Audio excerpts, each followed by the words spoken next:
Assalamualaikum warahmatullahi wabarakatuh. Bismillahirrahmanirrahim. Alhamdulillah wassalatu wassalamu ala rasulillah. Yang kami hormati Bapak dosen pengampu mata kuliah Manajemen Pengembangan Masyarakat Islam, beliau Bapak Imam Alfi SOSI MSI. Yang kami banggakan teman-teman kelas 4 PMI YN Purwokerto. Yang berbahagia teman-teman reviewer dimanapun Anda berada. Pada kesempatan ini perkenankan kami akan mempresentasikan tentang konsep kepemimpinan dan pengambilan keputusan.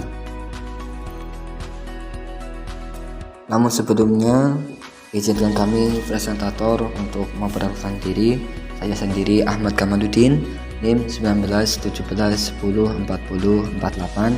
Kemudian ada Siti Nur Aini, NIM 1917104046. Seterusnya ada Maulana Fakih Amri, NIM 1917104050. Untuk berikutnya silakan tonton video berikut sampai selesai.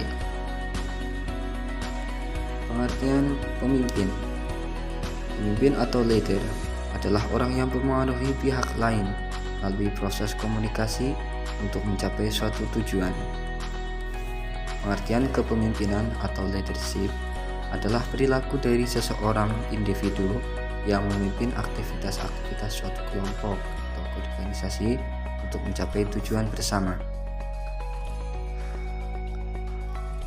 Pengertian kepemimpinan menurut para ahli. Menurut Roach and Behling, kepemimpinan adalah proses mempengaruhi aktivitas kelompok yang terorganisir terhadap pencapaian tujuan. Menurut Hakuts, kepemimpinan suatu kegiatan untuk dapat membujuk orang agar bekerjasama untuk dapat mencapai tujuan bersama.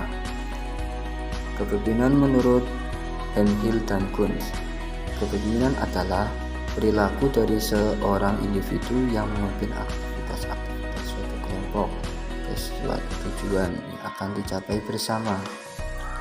Kepemimpinan menurut James M. Blank, kepemimpinan adalah kemampuan yang sanggup meyakinkan orang lain supaya mampu bekerja sama di bawah pimpinannya sebagai suatu tim untuk mencapai tujuan tertentu. Faktor-faktor yang mempengaruhi kepemimpinan. Faktor pertama, faktor kemampuan personal. Pengertian kemampuan personal adalah kombinasi antara potensi sejak pemimpin dilahirkan dan faktor pendidikan yang ia dapatkan. Faktor yang kedua, faktor jabatan. Pengertian jabatan adalah struktur kekuasaan yang pemimpin duduki. Faktor yang ketiga, faktor situasi dan kondisi. Pengertian situasi adalah kondisi yang melingkupi perilaku.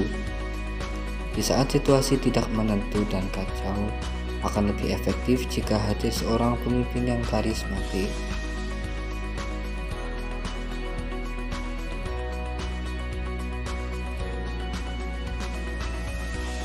Oke, selanjutnya adalah konsep kepemimpinan menurut Bapak Pendidikan Indonesia, yaitu Ki Hajar Dewantara. Nah, konsep kepemimpinan itu ada 3. Yang pertama itu adalah Ingarso Sungtulodo. Maksud dari Ingarso Sungtulodo adalah jadi seorang pemimpin itu harus ada di depan dan harus bisa menjadi teladan. Nah, pemimpin harus tampil di depan itu setiap saat, kapanpun dan apapun situasinya. Apalagi ketika situasi sedang genting, sedang kritis, maka pemimpin ini harus bisa tampil ke depan dan menjadi seorang teladan gitu. Pemimpin harus bisa mengambil alih dan mendobrak segala kesulitan yang ada di lapangan yang sedang dihadapi oleh anggota timnya. Yang kedua adalah Ingmadyo Mangunkarso. Nah, di sini seorang pemimpin itu harus berada di tengah-tengah untuk membangun semangat atau motivasi kepada anggotanya dan harus memberikan kenyamanan, keamanan, perlindungan sehingga anggotanya itu merasa benar-benar terlindungi oleh seorang pemimpinnya. Nah, ketika masalah sudah terpecahkan satu-satu, maka pemimpin itu mundur dan mendelegasikan tugas tadi kepada anggotanya untuk dilaksanakan sesuai perencanaan. Yang terakhir adalah Tutwuri Handayani. Nah, konsep ini terjadi jika situasi itu mulai terkendali dan banyak pencapaian gitu. Jadi, seorang pemimpin langsung mundur di belakang, memberikan support atau dorongan sehingga anggotanya itu merasa benar-benar dipercaya untuk melaksanakan tugasnya. Peran kepemimpinan dalam pengambilan keputusan. Pengambilan keputusan sangatlah dipengaruhi oleh faktor kepemimpinan dari seorang pemimpin, sehingga keberhasilan dan kegagalan suatu keputusan akan berpengaruh dalam keadaan suatu kelompok atau organisasi. Pengambilan keputusan di sini adalah pemilihan dua alternatif atau lebih dengan tujuan untuk meraih hasil terbaik yang diharapkan. Langkah-langkah dalam mengambil keputusan. Yang pertama, kita harus menentukan perlunya pengambilan keputusan. Kedua, mengidentifikasi kriteria pengambilan keputusan. Ketiga, mengalokasi pembobotan terhadap kriteria. Keempat, mengembangkan alternatif. Kelima, mengevaluasi alternatif. Dan yang terakhir adalah memilih alternatif terbaik. Hal-hal yang perlu diperhatikan dalam pengambilan keputusan. 1. Dalam proses pengambilan keputusan tidak ada hal yang terjadi secara kebetulan. 2. Pengambilan keputusan tidak dapat dilakukan secara sembrono. 3. Mengetahui masalah dengan jelas. 4. Pemecahan masalah tidak dapat dilakukan dengan mengarang, tetapi harus diolah dengan baik. 5. Keputusan dipilih dari berbagai alternatif dan telah dianalisis dengan matang. Kesimpulan, kepemimpinan dalam sebuah organisasi sangat besar dan perannya dalam pengambilan keputusan, sehingga mengambil keputusan dan mengambil tanggung jawab terhadap hasilnya adalah salah satu tugas pemimpin.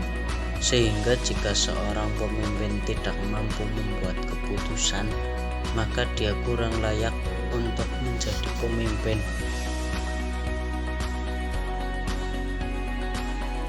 Dan berakhirnya slide yang terakhir tadi, kami selaku presentator pada kesempatan kali ini pamit undur diri. Kurang lebihnya mohon maaf. Wassalamualaikum warahmatullahi wabarakatuh.